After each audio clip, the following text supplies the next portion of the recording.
was a decade of change. Our goal is to save the world, and we're starting with Detroit. A chance to listen and take action.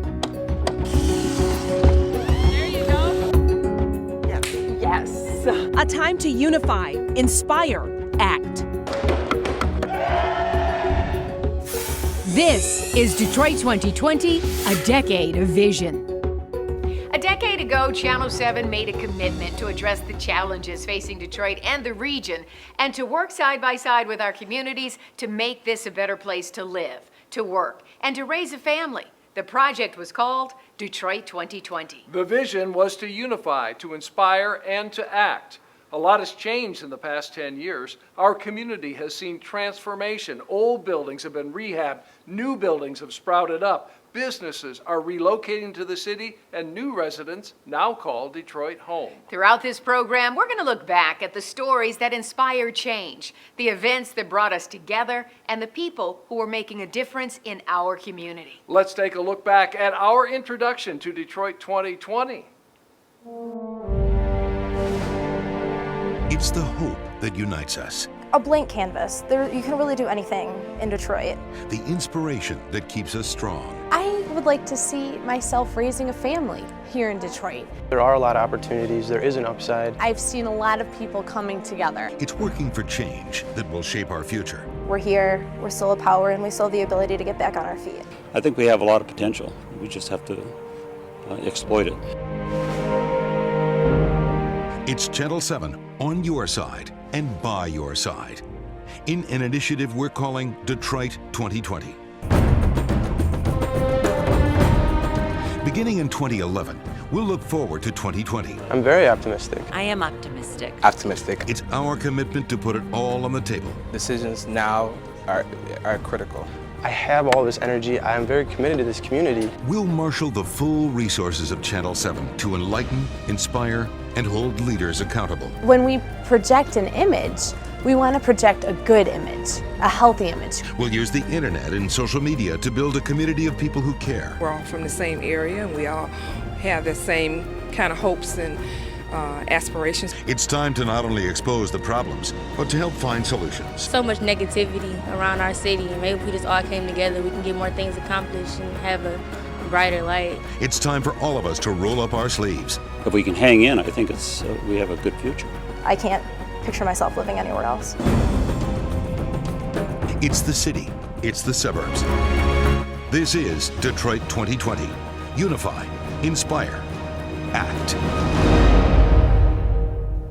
Detroit 2020 was a bold and unique initiative that engaged viewers, not just through television, but on digital platforms and through social media, something that was far less common a decade ago than it is today. We began talking about the concerns of our friends and neighbors and addressing the issues that affect our communities. We talked about a light rail system before it had a name. We examined the impact of bankruptcy on the city before the appointment of an emergency manager. We speculated about development in downtown Detroit long before the growth emerged. And we captured the energy of our efforts in a music video. Take a look. Let's get it together and make changes. Make a change. Come on. All around the world, let's get it together. Yeah. And make a change.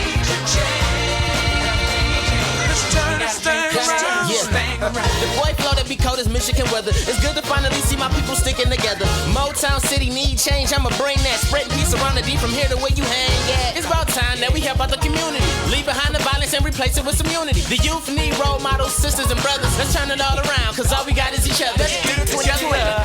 Yeah. And make a change. Make a change. All around the world, let's get it together. Yeah. Let's make a change. And let's turn this thing around. Man, woman, boy, and girl. Let's change the world. Don't go away. When we come back, we'll look at the face of Detroit and how it's changed in the past decade. Stay with us.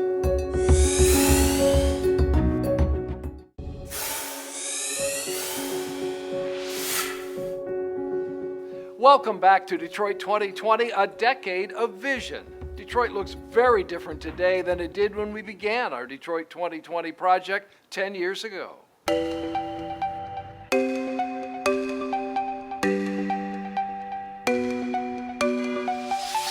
Old abandoned buildings have been rehabbed and new buildings with new business have popped up in downtown. Arguably, the greatest impact has come from the investment of Bedrock Real Estate and its owner Dan Gilbert, who a decade ago moved his Quicken Loans employees from the suburbs to downtown Detroit.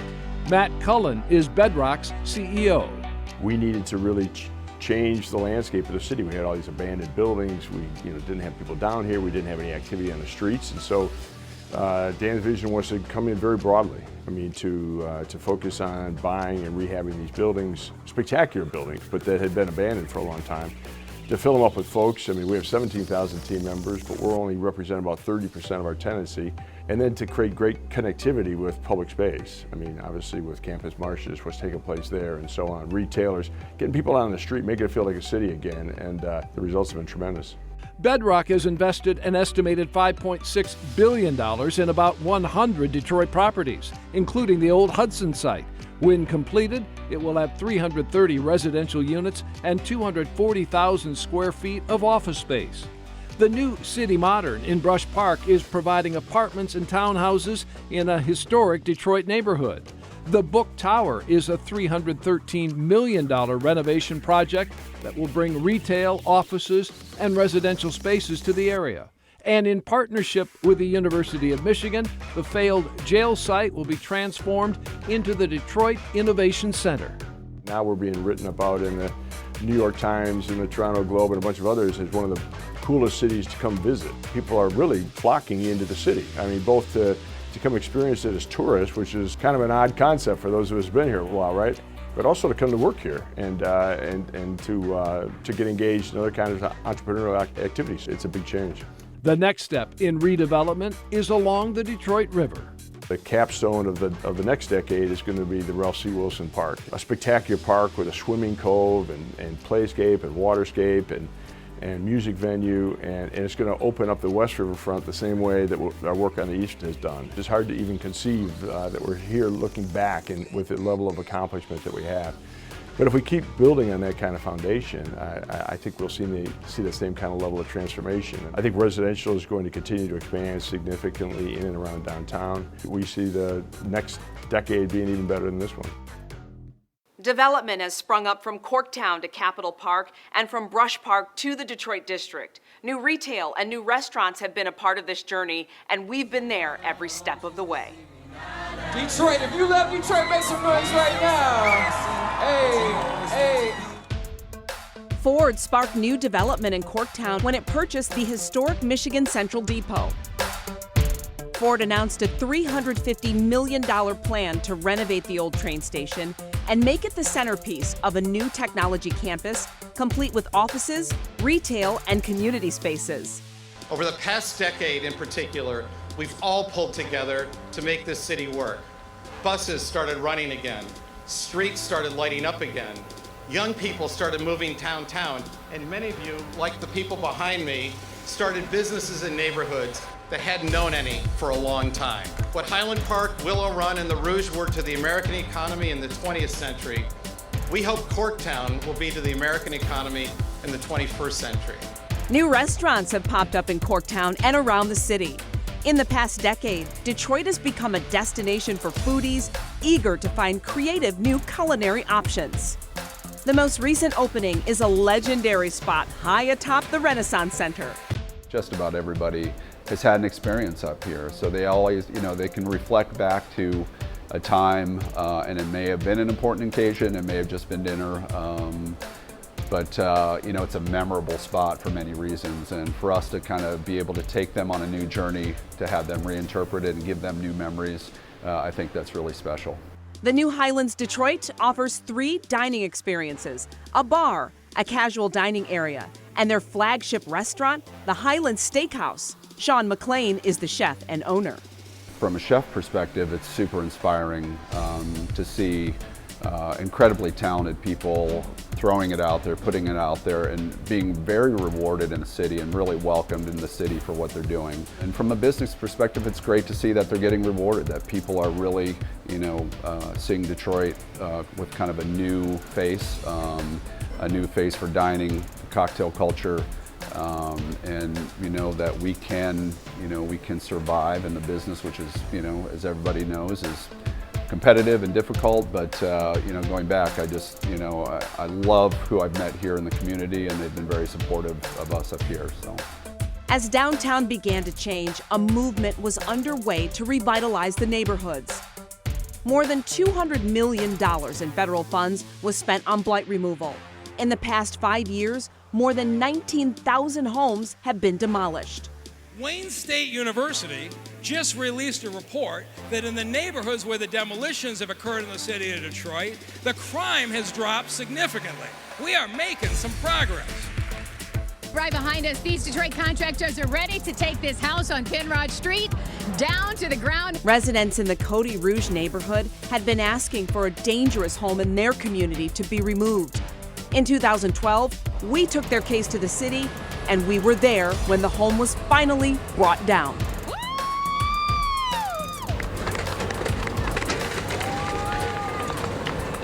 As the face of Detroit was changing, Channel 7 was a big part of the makeover. From stories that shed light on proposed changes to investigative reports that held our elected officials accountable. Then, in August of 2014, we announced a new street-side studio to give viewers a window to the rebirth of downtown Detroit. I'm pleased to announce today that WXYZ has signed a multi-year lease with Bedrock Real Estate to become a tenant here in the Chase Building, or as the Q. The new glass-enclosed studio in the Q building put WXYZ in the center of all the downtown action. It will provide WXYZ and our sister station WMYD an opportunity to showcase the incredible rebirth, the vibrancy, the momentum that this city is experiencing every day to all our viewers throughout the entire region every single day. In February of 2015, the studio opened as a new home to 7 Action News at noon and a connection to the heart of the city. Congratulations to everybody. It is so great to be here downtown. We've had such a great reception. The people that have reached out, welcoming us to the city. We've been such a part of this region for so long. And this is just a natural next step. The resurgence, the rebirth going on here in Detroit. It just feels great to have this street-side studio. Since then, WXYZ Street Side Studio has been an important part of 7 Action News, providing a way to connect with community leaders and to celebrate the resurgence of Detroit. We all know who our favorite local TV station is now, that's for sure. That's Channel 7. Thank you all. Thank you. When we come back, we'll meet some of the people who have changed our community over the past decade. We call them our Persons of the Week. Stay tuned.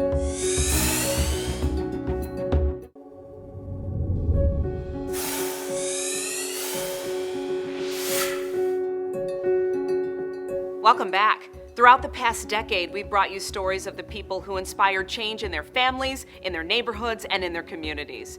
They're the people who were committed to making a difference, sometimes in small but significant ways, and sometimes through big, bold efforts.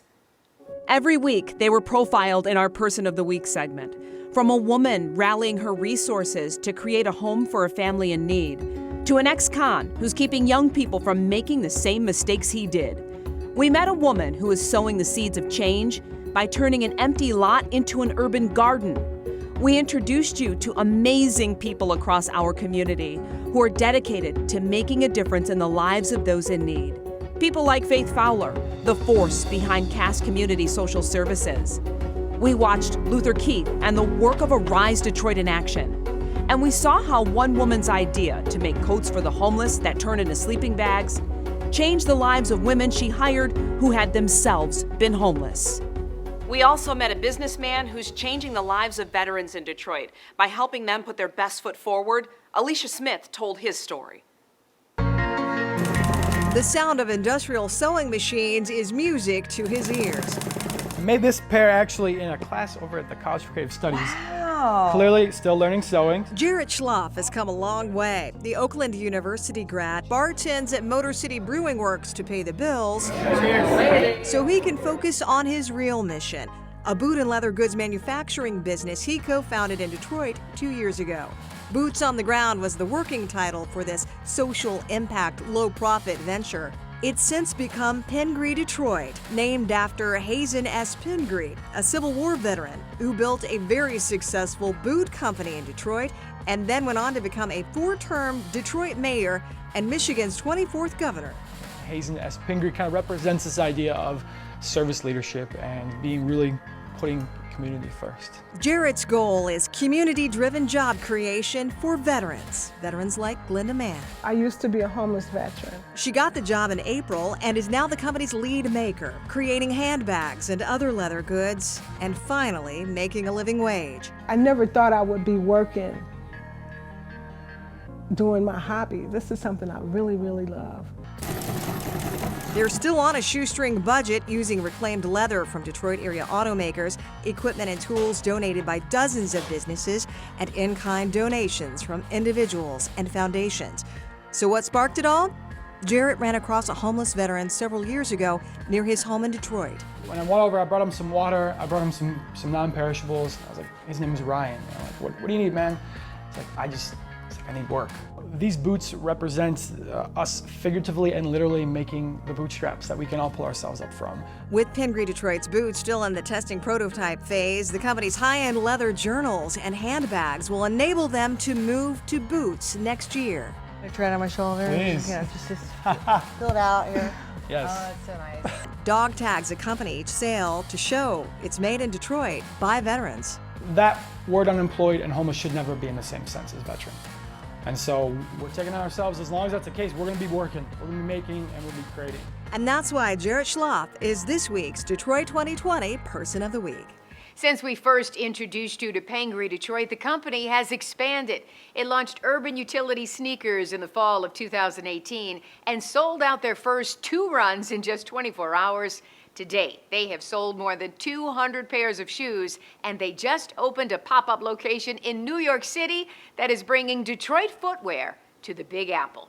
Through Detroit 2020, we also brought you stories that inspired us. Young people who were succeeding even though the odds were stacked against them. Students like Shanae Risby.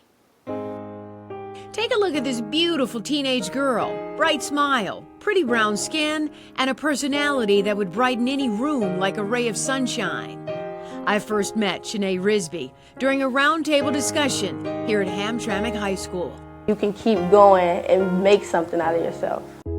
She talked about the extreme challenges students here face, from poverty to homelessness, whether from another country or around the block. Was that challenging when you first walked in the door? Yeah, because I was kind of like, I didn't know how to approach the different type of people. Like, I didn't want to go off as racist or anything. Little did I know, upon meeting Shanae, there was a dark cloud she had to fend off her entire life. The children are sometimes cruel, and they tease about appearance and her family, you know, you're adopted, you're just, you know, you don't belong. The feeling of not belonging came from Shanae being given away at birth.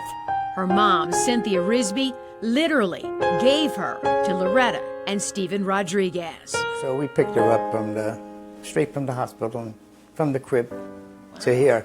Shanae's mom has 6 children. Shanae and her sister landed with Stephen and Loretta. They mean the world to me. Like, they're more than my grandma and grandpa. I actually call them mom and dad since they raised me my whole life, and they helped me out with so much. Shanae's mom just came back into her life after 30 years of being in and out of prison. So you didn't resent her at all? When I first, I thought, like, why did you give me up and stuff like that? But then that's when she, like, sat down and talked to me. Like, she was going through things that she couldn't, like, keep none of her children. So I understood that at least she's trying. Drugs, crime, and bad decisions left her mom in a bad way, and it could have destroyed her little girl. At age 11, she and her sister were snatched from the Rodriguez home, the only family they knew, and placed in the foster care system. Did you feel lost? Yeah, I felt lost. I didn't know, like, because I got sent to Children's Village, and it was like a whole bunch of other girls there, and I was just like a little girl compared to all them bigger girls. Shanae would cry herself to sleep each night, but knew there was something more for her to do, and that one day she would return to the only family she knew and loved. I just used to stay in the room by myself and just talk to myself like I'm gonna be somebody. I'm not gonna let anybody bring me down. I'm just gonna be somebody my grandparents can be proud of. Hearing that brought me to tears. No, don't cry. I know, I'm not. Shanae is not only book smart, she's a basketball star. That, combined with her grades, has afforded her a full scholarship to Wayne County Community College to play b-ball. Only one of 2 students given basketball scholarships from Hamtramck High in more than 20 years. I'll be like the only person that's going to college throughout, like in my family, so that's like a stepping stone for me. She's beautiful. She's a beautiful kid. And despite every challenge, from being given away at birth to homelessness, this child's spirit has remained undaunted. There's no excuse that I shouldn't walk the stage, no excuse that I shouldn't be here today. There's no excuses for that. Shanae has made incredible progress since we first introduced you to this young woman. She will graduate from Marian University in Wisconsin in May of 2020. She will have a degree in communications with an emphasis in public relations, and she's minoring in psychology. It has always been her dream to work in this news business, and I hope one day soon she will either be in front of the camera like I am as a reporter in her hometown of Detroit, or somewhere else, making her mark in journalism. We are so very proud of this young woman and can't wait to watch her shine. When we come back, we'll show you how Detroit 2020 was sparking conversations in neighborhoods across our community. We're back in just a moment.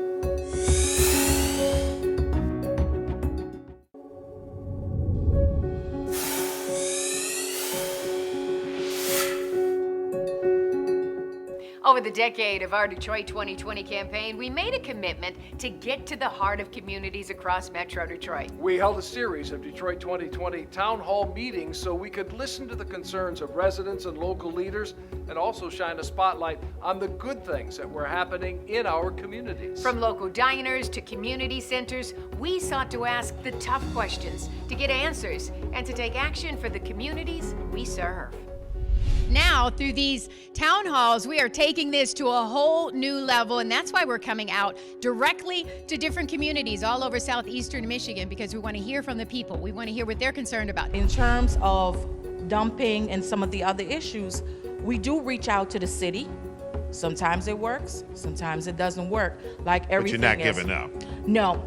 These folks in O'Hare Park will not give up. We missed out on a lot of economic development because we don't have regional transportation. We need it, and we need it now. Are we looking at other regions to see what they're doing with mass transit and best practices and trying to develop ideas based on things that are actually working? Across the country, no matter what they spend, fewer and fewer people want to ride the bus. Instead, they're finding better options, and we should too. I've lost over a dozen friends in the last 2 to 3 years from opiate and opioid overdoses. My son, who is 34, doesn't do that, but he's had 14 associates through the last year that have died from an overdose. We're in month 10. Proposal 1, which would really, if passed, legalize recreational marijuana in our state. There's a reason the Michigan Chamber of Commerce, the business leaders of Michigan, and almost every Chamber of Commerce that's at a regional level or a local level opposes this, and it's because this is going to be a nightmare for the Michigan economy.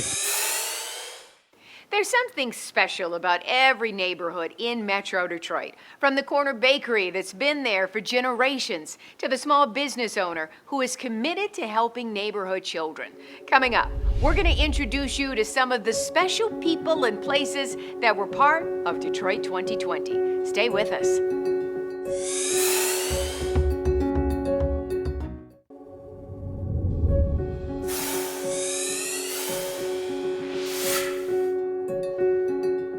Welcome back to Detroit 2020, a decade of vision. One of the features of Detroit 2020 that quickly became a viewer favorite was Detroit Gems. These stories feature the people who make neighborhoods throughout Metro Detroit so very special. Here are some of our favorites, created by Channel 7 photojournalist John Cellino, starting with a special bakery in Detroit where every day dough and spirits are being raised. The flour and the water and the yeast, it's real simple, but it's simple, but somehow great things come out of it. This is what I like. This is peace. It was a year that changed Paul Gibson's life. A year made up of simple ingredients: a job, a bed, a direction. That year, now 5 years ago, Paul Gibson became a baker. I knew that this is where I would fit in and be able to prove that just because I had made some mistakes in life, that it didn't mean that I was through in life.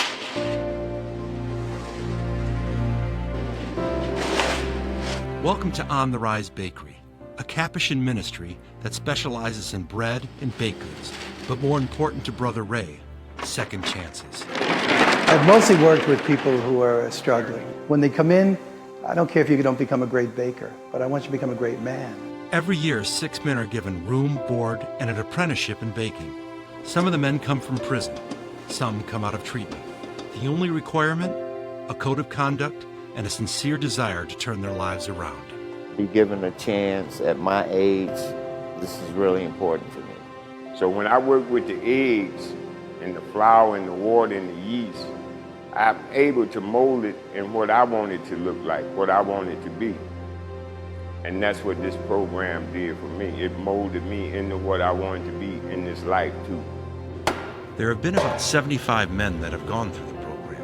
And to Brother Ray's knowledge, there's only been about 2 that have gone back to prison. These are folks that have had a lot of tough breaks. And so it's great to see them excel now. All of On the Rise products can be purchased at their cafe on Gratiot. And while customers may be simply buying something they like, Brother Ray hopes they know they are supporting so much more. But a lot of our guys don't go into baking after they finish with us. But they do get jobs, and they have a different sense of who they are. Maybe it's not rich or famous, but it's just a good human being, you know. And I'm satisfied with that. I'm content with that right now.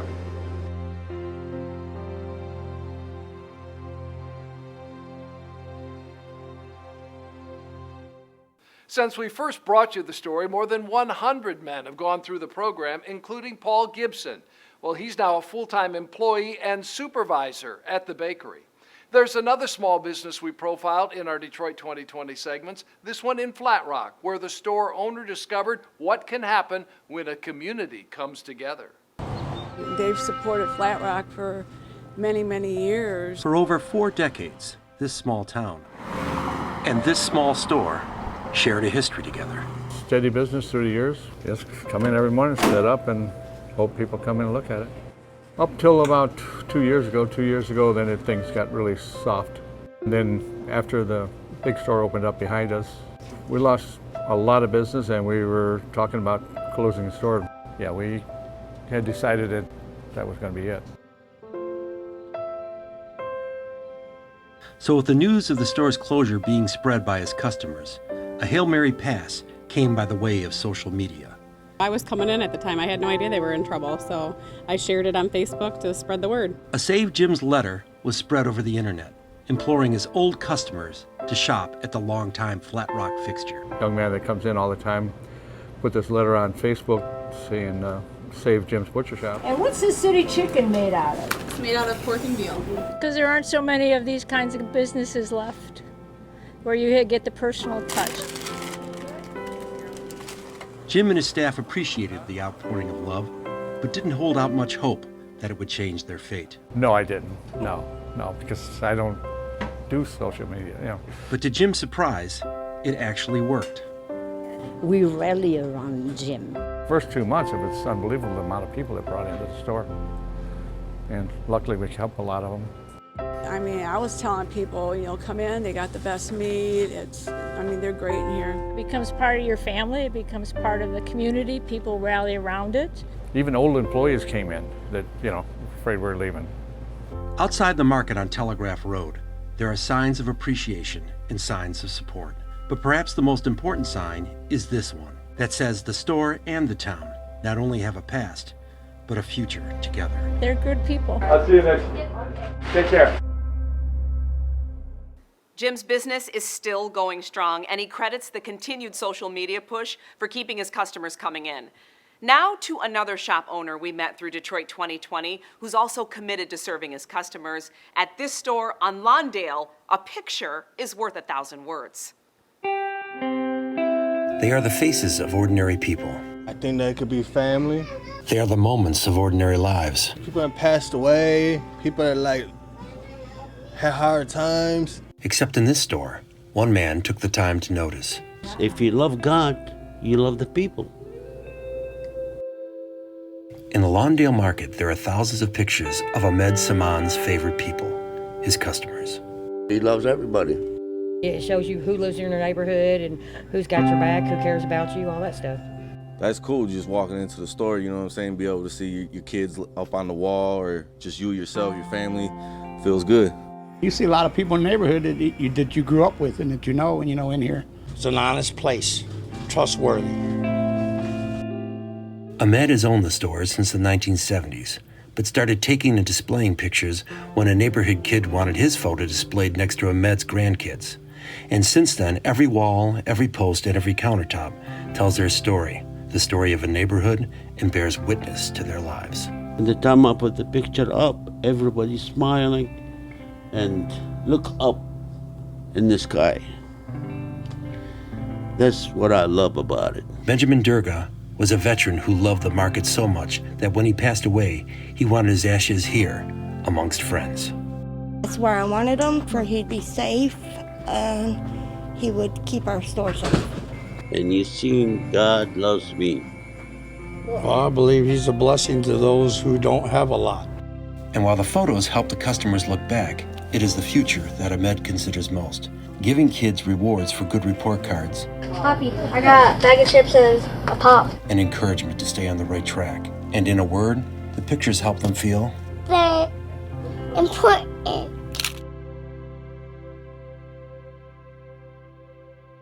Ahmed is still adding photos of his neighbors to the walls of the market. When we come back, you'll meet some special people who are unifying, inspiring, and acting to improve our community. Stay with us.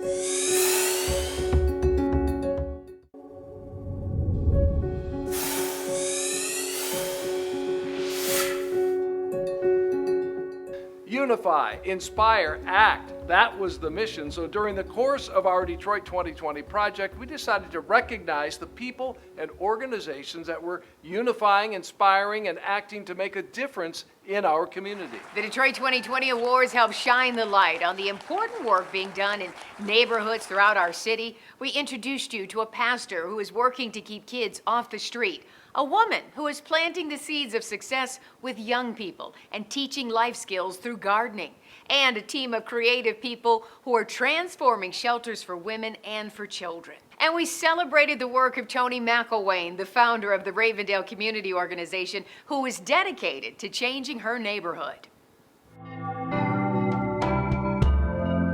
In the Ravendale community on Detroit's east side, neighbors look out for each other, in good times and bad. And so when there was an explosion at Keena Yeldell Harrison's house on Maiden Street, she knew she wouldn't have to suffer through this alone. All my neighbors came to help me. One of the first on the scene was Ravendale's biggest champion, Toni McElwain. We just call her and she'd be right there. Toni has been there for the residents of Wade Street since 1988. Soon after she moved in, she complimented one of the neighbors on a beautiful flower bed. I said to her, "Hi, my name is Toni McElwain." I said, "Those are some pretty flowers." And she looked at me, she said, "Lady, didn't nobody ask you your name?" Right then, Toni decided to change attitudes in her neighborhood. She made up her mind to start a block club. And everyone started noticing this one little block, how it transformed from a deteriorating block to a more livable block. Soon residents on nearby streets began to ask Toni for help with their blocks. I have organized 32 block clubs. She has unified the 4,000 people in the area.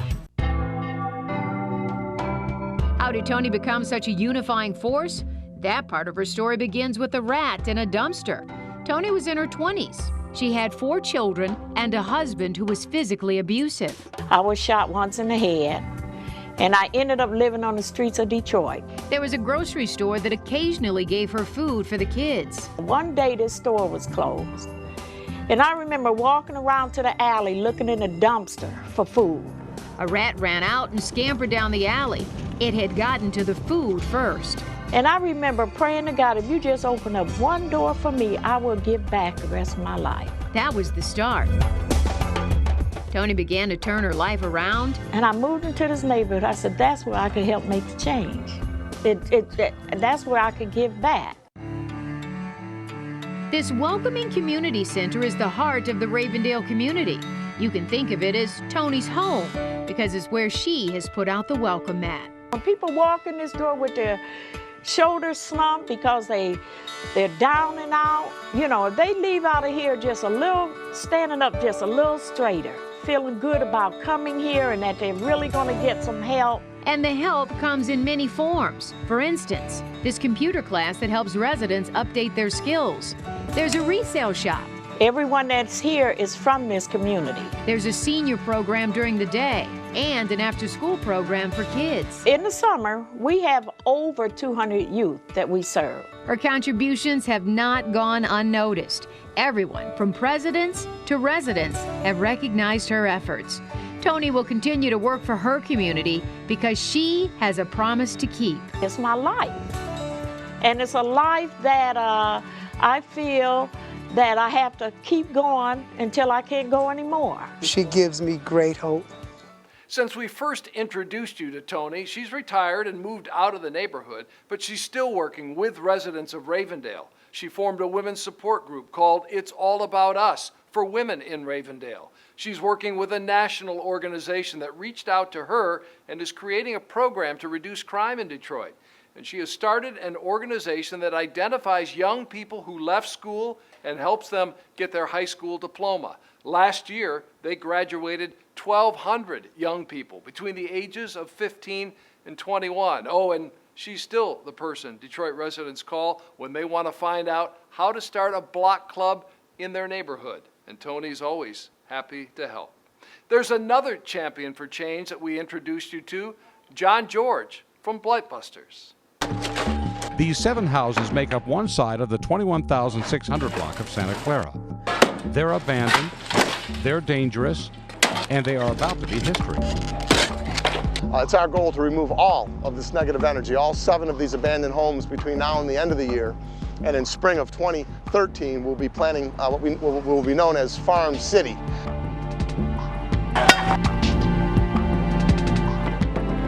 This is just the latest project for John George and the Blight Busters.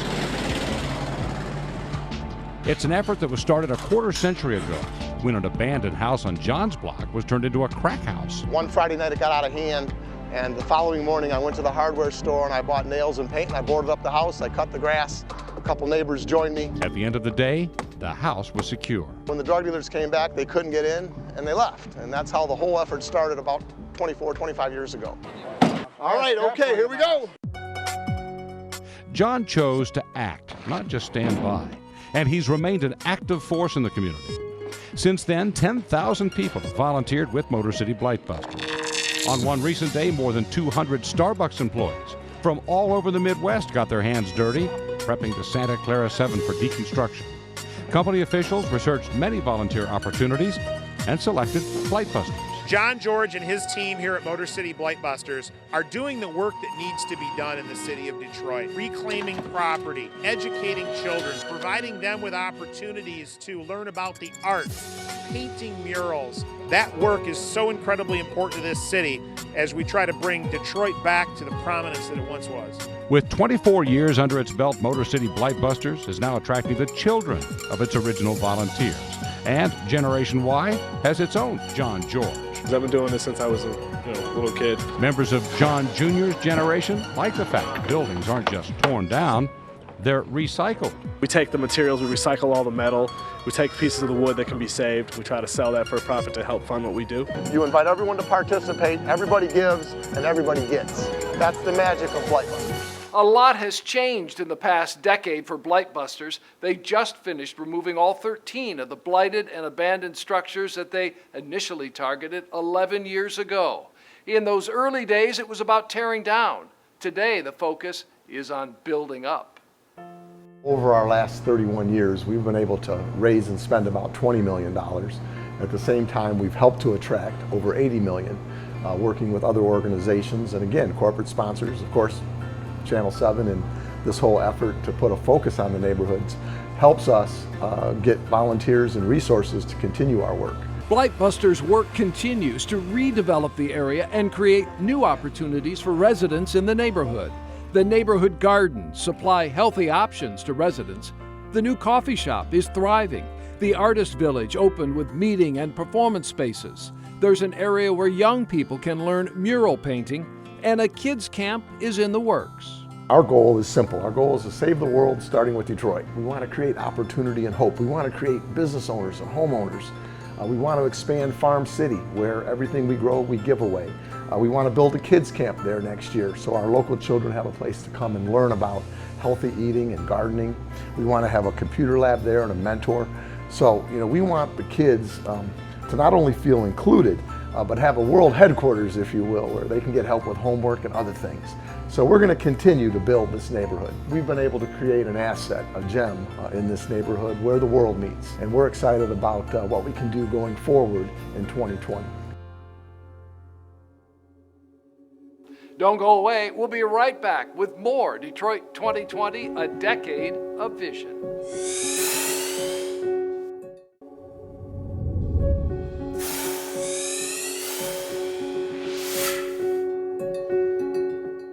Welcome back to our Detroit 2020 special, A Decade of Vision. As we enter 2020, there is so much we have accomplished as a community and still so much left to do. Our mission is to take action for you, to strengthen our communities, and to hold the powerful accountable. And to do the stories that unite our community by providing diverse perspectives on important issues that affect us all.